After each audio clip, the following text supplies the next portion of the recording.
The Mantle Grand presents The Perfect Payback. The contract felt like it weighed 1,000 pounds in my hand. I stared at the document, then at my husband's arrogant smirk across the kitchen island. "Just sign it," he said coldly, "or I swear I'll drag this divorce through courts for years." I signed it.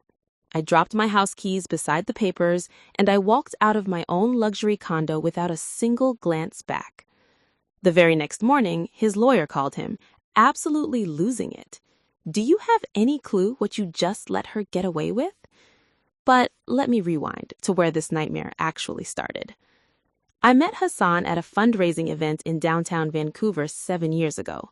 I was 31, just promoted to senior architect at Sterling Design Associates, and riding high on success.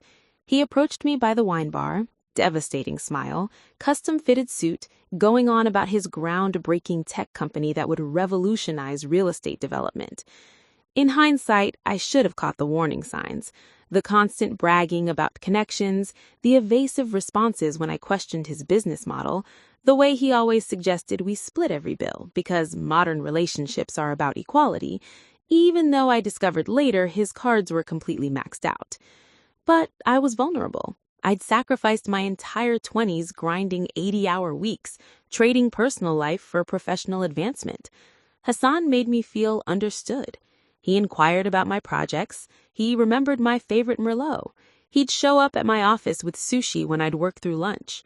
We married after 20 months together. My grandmother, may she rest peacefully, had died 3 years earlier. She left me 3 treasures that meant the world to me: her vintage Omega watch from the 1960s, her collection of hand-painted silk scarves she'd created over her lifetime, and a handwritten note telling me to never let anyone diminish my shine. I stored the watch in my bedroom vault. The scarves were displayed throughout our condo in custom frames, and that note lived in my nightstand drawer, a constant reminder of my roots and my strength.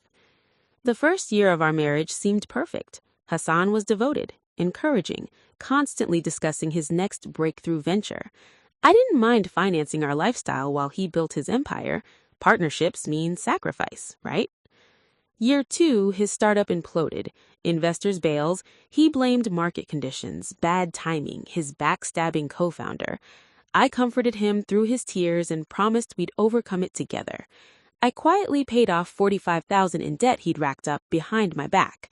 Year 3, he launched another company, then another after that. Each venture needed seed capital that I provided. Each one folded within 6 months. Meanwhile, I'd advanced to partner at my firm. I was pulling in $350,000 annually. Hassan was delivering nothing but excuses. Year 4, he abandoned all pretense of working. He was always at country clubs. His business meetings somehow lasted from noon till midnight. He purchased luxury brands because you need to project success to achieve success. I should have walked away then, but I kept hearing my grandmother's wisdom that marriages need patience, that good partners sometimes require time to discover their purpose. Then I stumbled upon the messages. It was a Wednesday night. Hassan had abandoned his phone on the bathroom counter while he showered. A notification lit up from someone named Yasmin Malik with a red heart beside her name. "Can't wait for tomorrow night, babe. Wear those cufflinks I got you." My hands shook as I scrolled through their texts. 8 months. 8 entire months of "I love you" and "you're the only person who gets me," and "once I collect my half in the divorce, we'll live like royalty." Yasmin Malik. I researched her. TikTok influencer, 300,000 followers, luxury lifestyle content creator. And in her latest videos, I recognized my grandmother's Omega watch on her wrist. My grandmother's watch. The one I thought I'd somehow misplaced 4 months back. I wanted to scream bloody murder. I wanted to hurl his phone across the room. I wanted to yank him from that shower and demand explanations. Instead, I captured screenshots. I emailed them to myself and replaced the phone precisely where he'd left it. That night, while Hassan slept peacefully beside me like everything was fine, I stayed awake strategizing. I thought about my grandmother's scarves still hanging on our walls. I thought about the prenuptial agreement Hassan had persuaded me to shred on our 2nd anniversary, because we're true partners now. We don't need legal walls between us. I thought about the 6 years I'd invested supporting this man who was actively scheming to steal half of everything I'd earned. The following morning, I contacted my university roommate. Sarah Chen had become one of Vancouver's most elite family lawyers. We hadn't connected in almost a year, but she picked up immediately.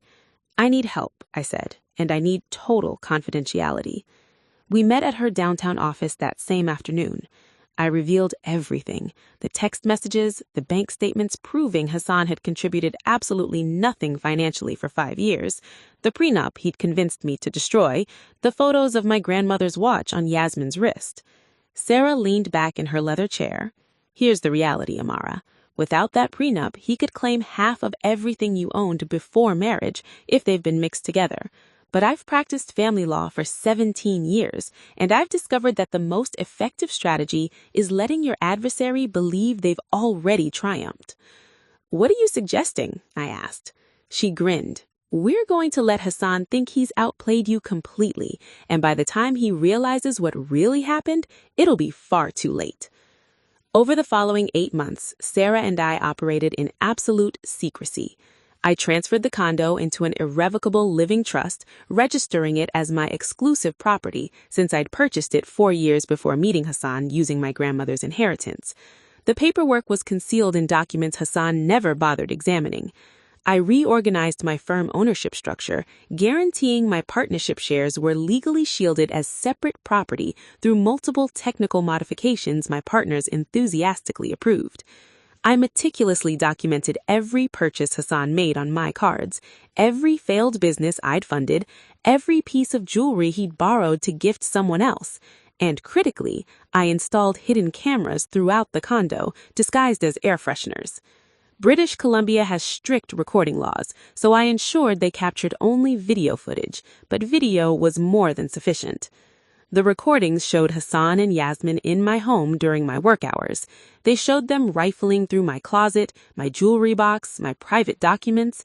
They showed Yasmin modeling my grandmother's pearl necklace, giggling about how I'd never realize it was missing.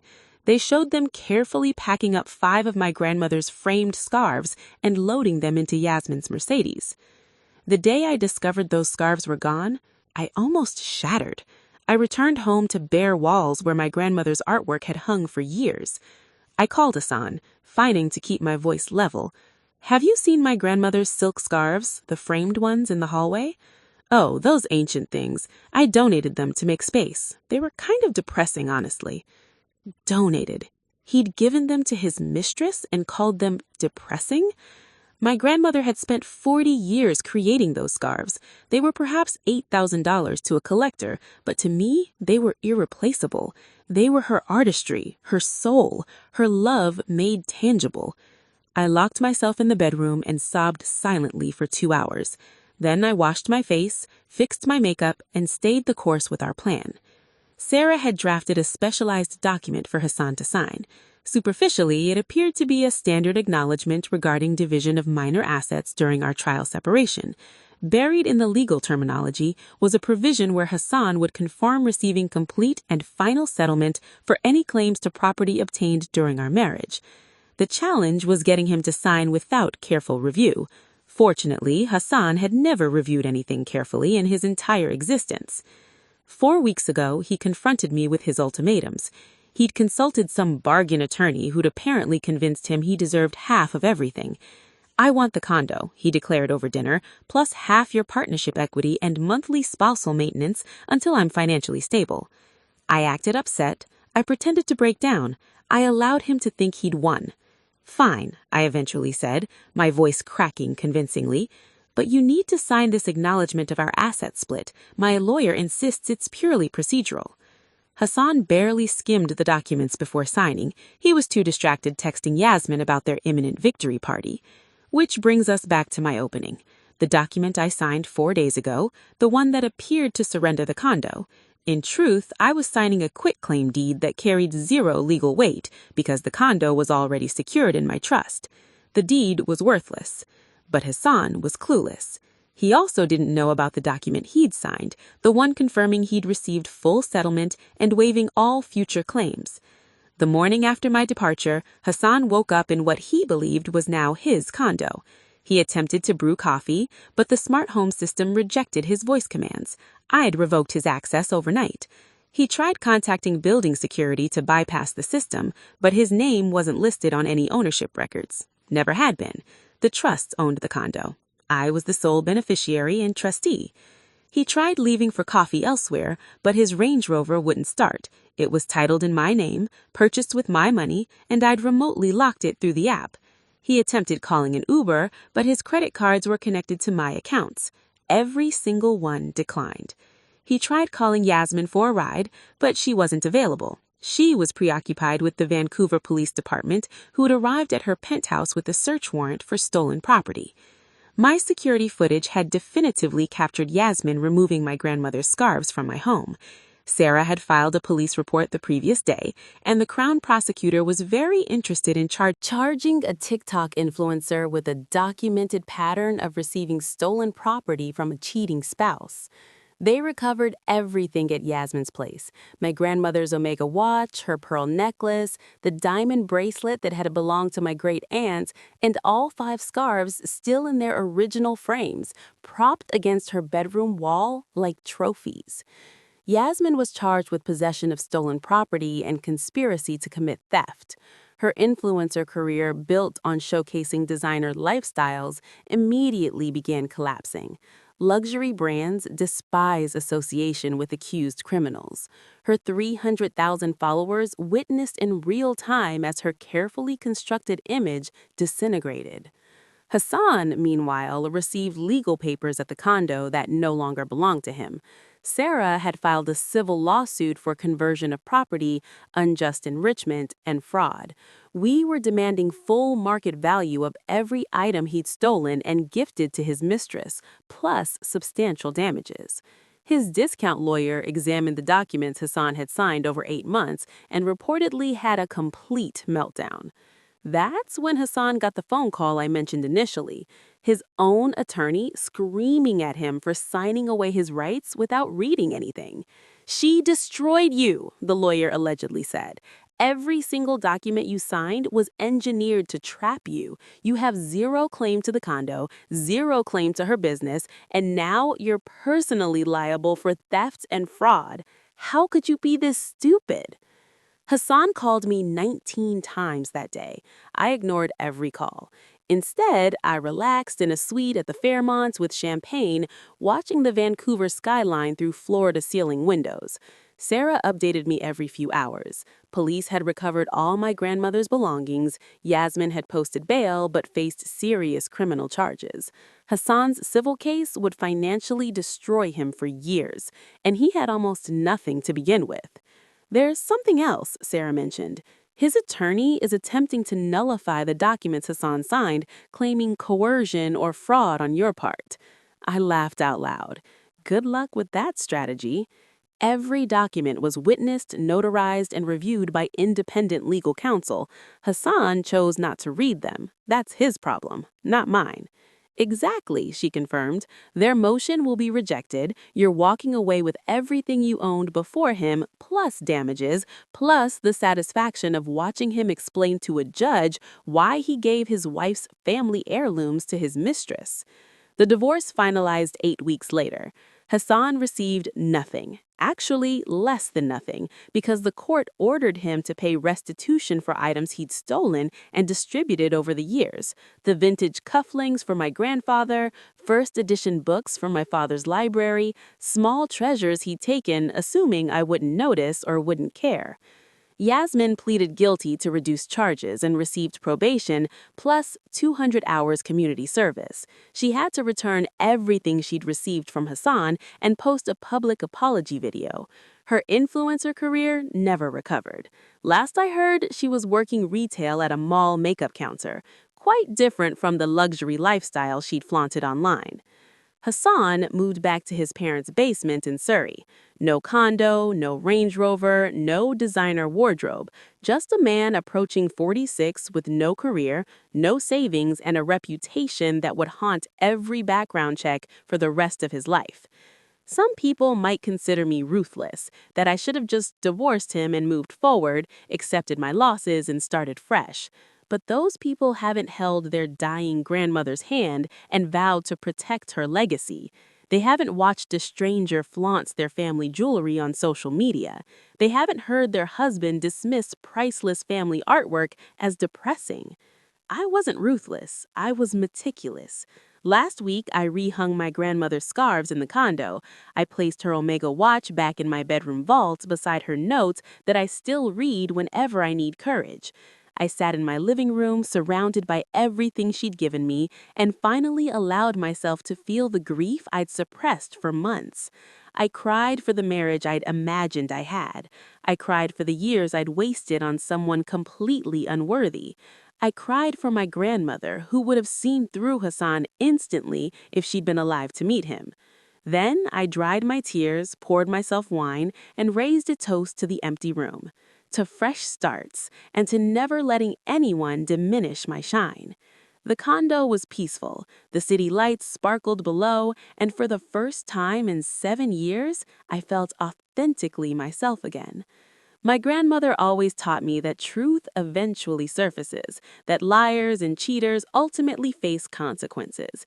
She said powerful women don't pursue revenge. They simply remove obstacles and let justice unfold naturally. I didn't seek revenge. I just stopped shielding Hassan from the results of his own actions. I stopped covering for him, financing him, pretending not to notice when things disappeared. I stopped being his safety net, and without me to catch him, he crashed.